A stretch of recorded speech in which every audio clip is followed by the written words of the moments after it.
ओम श्री परमात्मने नमः। श्रीमद् भागवत गीता जी का चौथा अध्याय। इसके उपरांत श्री कृष्ण महाराज बोले, हे अर्जुन, मैंने इस अविनाशी योग को कल्प के आदि में सूर्य के प्रति कहा था, और सूर्य ने अपने पुत्र मनु के प्रति कहा, और मनु ने अपने पुत्र राजा इक्ष्वाकु के प्रति कहा।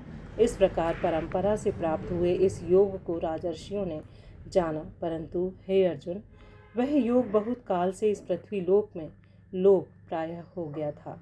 वह ही यह पुरातन योग अब मैंने तेरे लिए वर्णन किया है, क्योंकि तू मेरा भक्त और प्रिय सखा है, इसलिए। तथा वह यह योग बहुत उत्तम और रहस्य अर्थात अति मर्म का विषय है।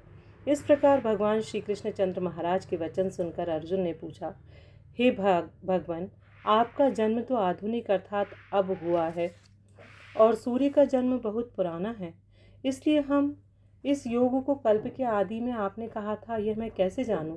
इस पर श्री कृष्ण महाराज बोले, हे अर्जुन, मेरे और तेरे बहुत से जन्म हो चुके हैं, परंतु परंतप उन सबको तू नहीं जानता है, और मैं जानता हूँ।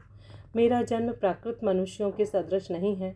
मैं अविनाशी स्वरूप अजन्मा होने पर भी तथा सब भूत प्राणियों का ईश्वर होने पर भी अपनी प्रकृति को अधीन करके योग माया से प्रकट होता हूँ।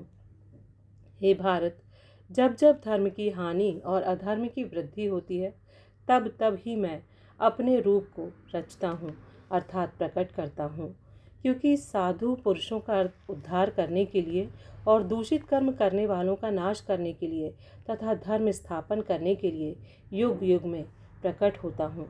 इसलिए हे अर्जुन, मेरा वह जन्म और कर्म दिव्य अर्थात अलौकिक है। इस प्रकार जो पुरुष तत्व से जानता है